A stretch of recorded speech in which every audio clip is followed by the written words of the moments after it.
You should always be great in cup. That's what I'm going to talk about now.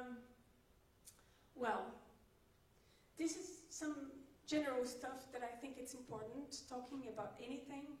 Discipline is not something that we can miss, being roasters. So it's discipline the most important thing that you can actually be as a roaster. There's no way you can roast if you're not disciplined, in my opinion. You will get to that kind of variation that you don't need to have. Cupping, if you want to be a good roaster, you have to cup. I don't understand roasters that don't cup.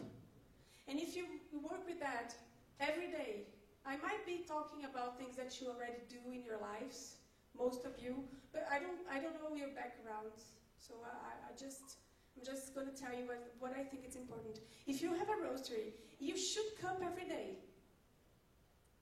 Why not? Why shouldn't you cup your lots? Even quick, or even by just get one of the roasts of the day. If you're roasting too much, it doesn't matter, but cup every day. Because it's the only way you get to know that your profile has to be renewed, or your machine needs to have some kind of adjustment, or anything. I mean, cup. And it's the only thing that, for me, will make the decision to be a good decision, a roasting decision. That's what I do. Well, control and test higher number of variables your machine allows you to. What I mean is, if you have a machine that can give you control over temperatures, charge temperature, final temperature, time, airflow, if your machine allows you to do that, please do these tests. And this is very important because when I got my roaster, when I bought it, and then I went to the factory to do a maintenance course because I was the only one who had that machine in Brazil, so I would be the maintenance person. So I went there to learn how to maintain the roaster, which I love, because I love machines. And I love that. That was the funnest part ever, going to the factory and learning how it functions. I love airplanes, I fly, so I like machines. And I like things that has to do with air. Not necessarily air blowing, but air. And then when I got the roaster in front of me, what I did was I got a Cerrado coffee, which is not a dense coffee. We all know that, right? I disagree about density in general. When people say, oh, Brazilian coffees are not that dense. Generally speaking, compared to an African, of course, or some of those whatever, maybe not. But we do have some density differences. And our lower density, in my opinion, is mostly Cerrados. They're the lowest dense coffees that we can get in Brazil, mostly. Talking about quality, of course. And what I did, I got one of that, a bag of that, and I said, okay, now I have airflow to play with. What does the factory tell me to do? They tell me to change the airflow to some kind of level in the middle of the roast, and then after the first crack, they tell me to enhance a lot the airflow. So high convection right on the first crack. In the middle of the roast is a little bit more convection, and in the beginning of the roast is low convection, more conduction, relatively speaking, of course. Okay, so I'm gonna go from there, because that's the thing that I have, right? Okay, so I did one roast, or some roast, using that standard, the standard that the factory told me to do. And then I cupped, just to get to a point where the temperatures would be good enough for me. So I would replicate those temperatures and time for the next ones. So what I did was, I did a lot of roasts using the standard airflow that the factory would give me, and then I did the fixed initial temperature that they gave me, because there were too much to play with, and then fixed a charge temperature, and then I changed temperatures, and then fixed time. And then, after I got to a temperature that I like, I fixed that final temperature, and I tried to play with time.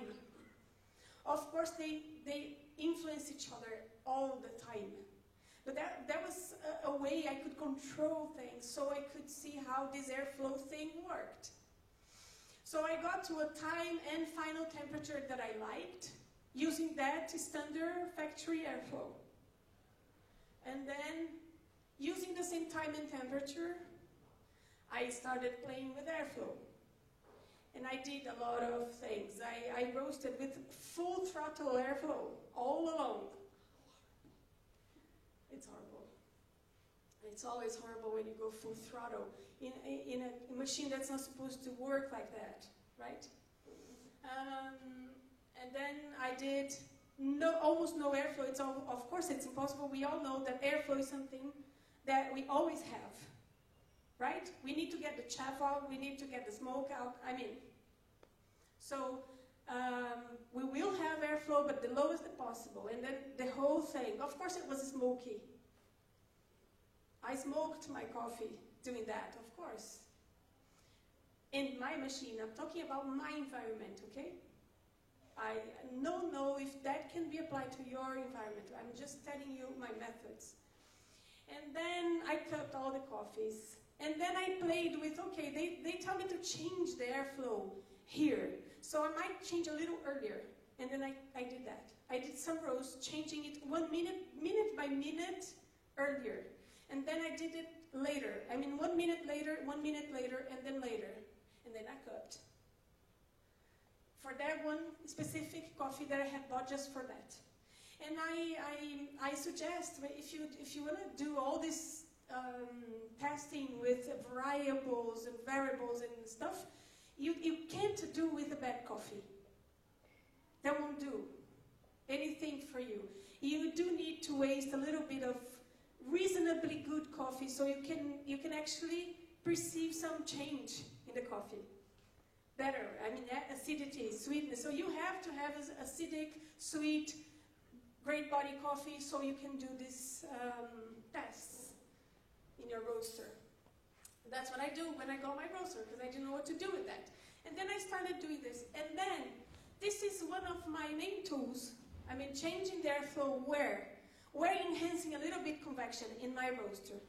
And I'm saying my roaster because my roaster is in a specific brand. It has a specific duct and a specific size with a specific layout with just some curves or not. It doesn't matter. It changes the roaster, in my opinion. The way you construct your air duct, it will influence straight your roast. And I know that because I've already tested in my 5 kilos different ducts for the same roaster. And let's talk about pressure. I don't know if it's here, but let's talk about pressure a little bit. I love talking about pressure and air that moves. Of course, that's why I fly, because air moves over the wing and under the wing. And that's what makes an airplane fly, right? Yes, it is. That's not the engine. That's not the engine. The engine just gives throttle and, anyway, this is another class. And then, any fluid that moves pressurizes the environment where it is moving. So that's not something we can control. Actually, we can, of course. But that happens. And if you have a lower pressure in your whole system, your coffee is going to roast in a way. If you have a higher pressure, your coffee is going to roast some other way. Oh, how much is this pressure? I don't know. I don't have a pitot tube in my roaster. I could have. I just don't feel the need to have a pitot. You know pitot tube? Pitot tube is the tube that actually makes the airplanes measure speed. So the airplanes measure speed by pressure, air pressure. So they have all the communication and stuff, and then they read the speed. And there are different speeds, but that's how it is measured. So you could actually have pitot tubes in our roaster, in our drums. Maybe that's my crazy thinking, okay? I haven't heard this from anyone. This is my crazy thinking because that's what we have in any plane, even the glider, which I fly, the non-engine plane. So pressure influences. So we can never, I can never tell you to do something that will work because your roaster is something different from mine, even being the same size and brand, because the pressure is different. So please do your testings. Maybe high convection in your roaster won't work as in mine. Maybe lower convection will work better than in mine. So please, you have to do your testings. What I do is when coffee gets a little stale, I lower the airflow by 1 minute, for example. When the point where I enhance the airflow, I do it a little later, 1 minute, 2 minutes, it depends. And then I cup, and then I decide. I tend for this to change less the temperatures and more the airflow because I think it's a little safer to play with airflow in this case. So airflow is a nice tool if you get a coffee to get old, I guess. For obvious reason, air is always something that makes coffee a little drier, right? No? Not in Loring, I guess. I'm sure. But let's talk about our hair dryers. There's a lot of things in our life that work with high convection and hot air. It dries things faster, doesn't it? So let's think of it. Why wouldn't it do the same in a traditional drum roaster?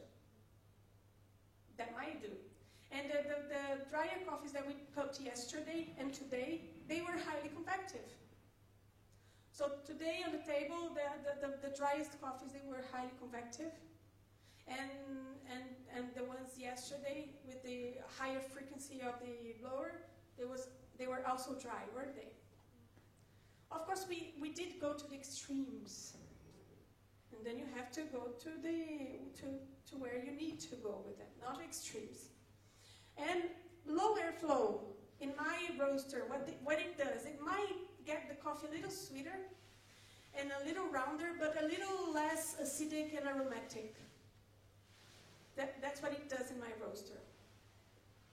So whenever I have to, that can be interesting for you to play with for espresso or for future as well. You can have maybe the same final temperature and time, charge temperature, and play with the airflow. So you can have one for espresso, one for filter. That works too. Because the acidity lowers when you have less airflow. That's my experience with Brazilian coffees. So if you get a little higher airflow, you get a little more acidity, but you can't go too far on that because you dry them out, because they are sensitive. There's something about pressure that I heard Diedrich speaking, because he's also pilot, and we're talking about airplanes, of course. We talk more about airplanes than roasters when we're together. And he builds airplanes for himself to fly in. That's what he does. It's crazy, yeah. So we were talking about the difference of pressure in the bean and outside the bean, and when we change convection. Because I don't have the tipping problems, scorching rarely. We don't have this. And this is something that